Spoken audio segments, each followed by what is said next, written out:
Hi, my name's John and this is my partner Michelle.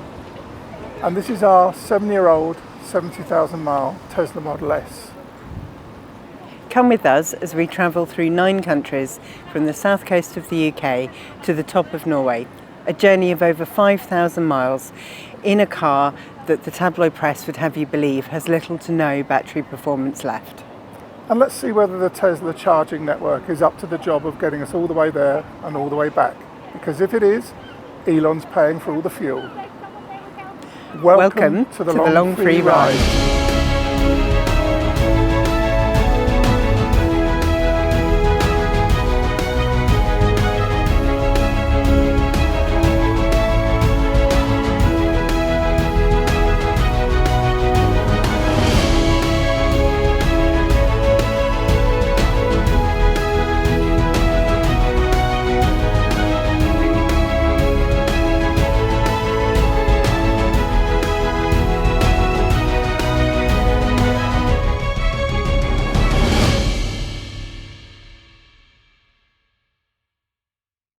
Welcome back to the Long Free Ride. In today's episode we explore the Lofoten Islands. This is an archipelago of islands that juts out from the northwest coast of Norway. And if you can't remember how we got here, then take a look at some of the previous episodes. Zooming in, you can see that we leave Svolvær and head along the road to a town called Reine, a very popular spot for landscape photographers and those that want to capture the night sky with the beautiful northern lights. But for us, this episode takes a weird twist about halfway along the road to Reine. But as Michelle mentioned in the previous episode, I'm really happy to now have myself a proper mug to have a proper cup of tea. The Scandinavian countries seem to be more into their coffee and they serve it in a reasonably small cup, so you just can't get a good brew. But as enamoured as I am with this Norway mug, it's not going to replace my R2-D2 droid oil mug. Now that's a cracker. If you feel the need to share your favourite tea mug with us, you'll find us on Twitter or Facebook. So go on then, let us see what you got. But back to the main event. As we headed out of Svolvær and on towards Reine, we could see that the clouds were still in the sky. The forecast for the day was not great, but it wasn't raining yet, and we kept our fingers crossed that it would stay that way for as long as possible.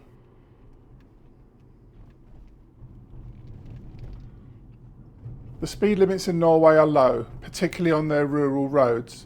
So when you see someone whizzing past us, they're clearly a local who knows where the speed traps are. Friends of mine that come from Norway say that the speeding fines can be quite excessive, and being as you're a foreigner, they collect it from you on the roadside.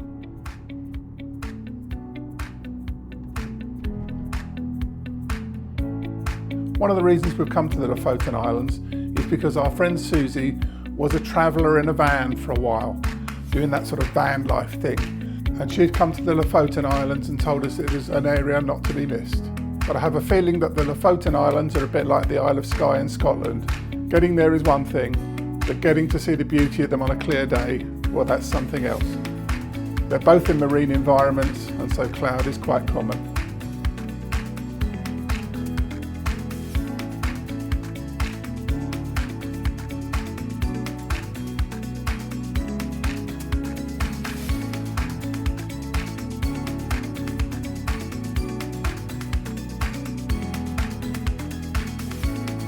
If you're enjoying this content, please like and subscribe. It costs you nothing and it makes such a difference to a small channel like ours.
As we drove along the shorelines, we began to see more and more of these wooden racks.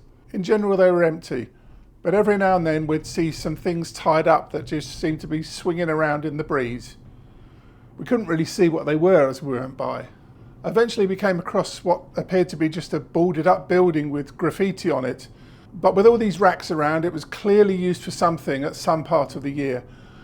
And this also had these, whatever they were, hanging around and swinging in the wind. So we thought we'd stop and figure out what they were. It took a little bit of figuring out, but eventually I realised they were fish heads with some of their insides tied up as well.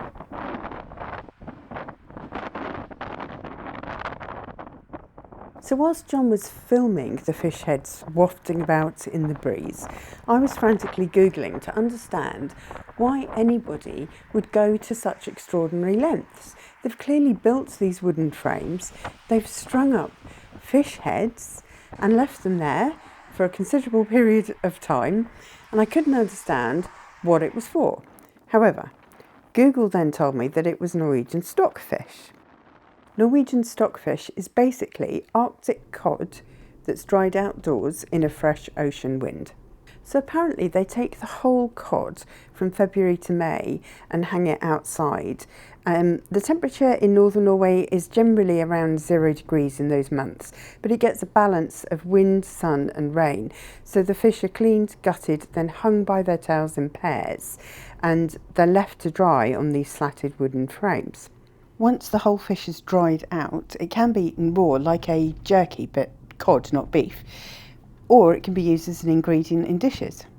It was first used as a preserved food for sailors because it's really rich in protein, vitamin D, vitamin B12 and iron, and it keeps for over 3 years.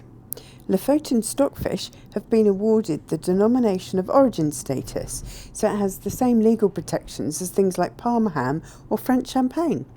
Legend has it that the Italians were introduced to this Norwegian stockfish after a Venetian merchant trader, Pietro Querini, got shipwrecked in Lofoten Islands. His boat sank and he spent 3 months with the locals, and when he returned from the island of Rost to Italy, he went to the Venetian Senate and told his tale of daring do on the high seas and how the boat sank, but also took back stockfish, and they absolutely loved it. So then there was this strong link between a Renaissance city in Italy and the Isle of Rost in Norway.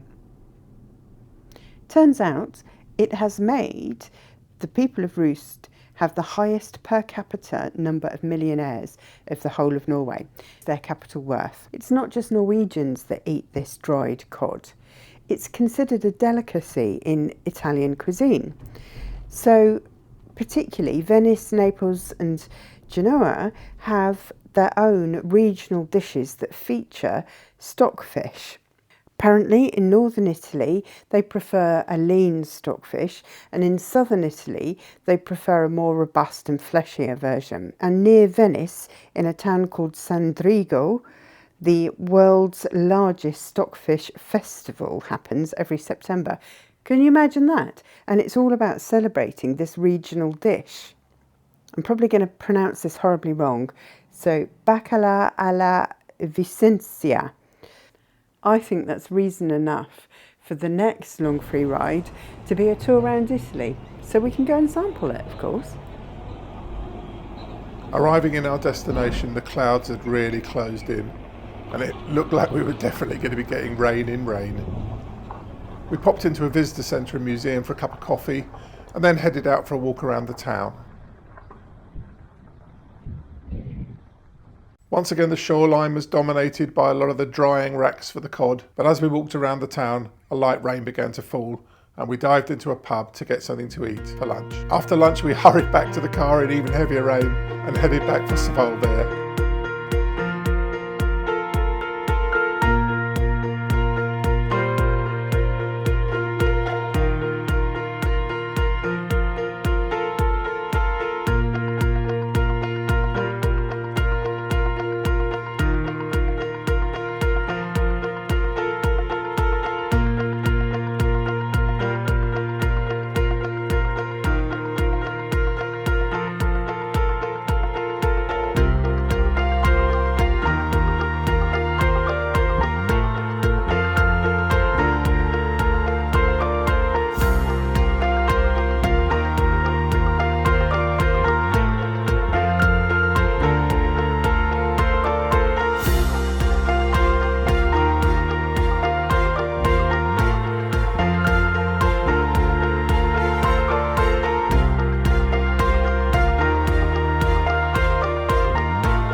So just thought I would come on. John set me a little bit of a challenge because he wanted to get the drone up. We're on Lofoten Islands, and he wanted pictures of the car driving through the scenery, which is all fine, but there's only one road really, in and out, and traffic keeps coming. We're trying to communicate via WhatsApp as to when I can drive the car, and obviously I have to drive past him and go turn around somewhere, and it's not as straightforward as you would like to imagine. So I hope the footage is worth it, and I hope John enjoys being a pilot again, even if it is a drone. We've had the drone out a couple of times so far on this trip, but not too much.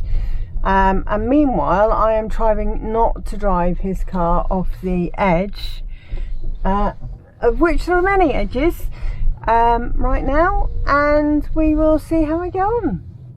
Although using WhatsApp seemed like a good idea to sort of signal when Michelle should drive past, the reality was signal wasn't that good and it failed miserably.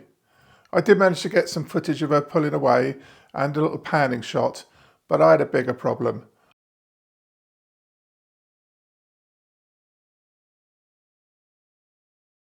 I'd upset what I guess must be a ground nesting bird, and it was after the drone. So it was time to beat a hasty retreat and stop disturbing the wildlife. We drove along the coast for a few more miles and we found somewhere else to get some good footage.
Back in the apartment, I started to look up information on these fish heads. They fascinated me more than the actual fish itself, and I was even more amazed to find out that cod tongue is a delicacy. Not only that, it's collected by young children in the fish processing plants, and they earn serious money by cutting the tongues out of the cod, enough to buy themselves an iPhone each year. There's a fantastic article about it on the Smithsonian website. I'll put a link to it in the description below. It's really worth a read. Oh, and the dried heads, they eventually get taken down and they're crushed up and made into fish food, which is then used in the fish farms in the various fjords. This journey was 160 miles, which is 224 kilometres. To do that, we used 50 kilowatt hours. We stopped to charge the car once, and we were stationary for only 37 minutes. Didn't cost us anything to charge, and if you don't yet know why that is, please go and have a look at our charging video. There'll be a link to that down below. And we didn't have to spend anything else in terms of car costs. So adding those figures to the grand total,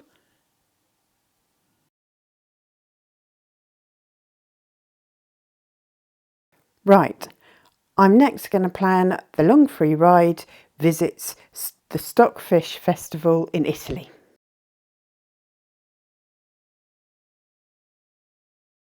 That's the Arctic Circle Visitor Centre over there, Michelle. So that's it. We're no longer in the Arctic.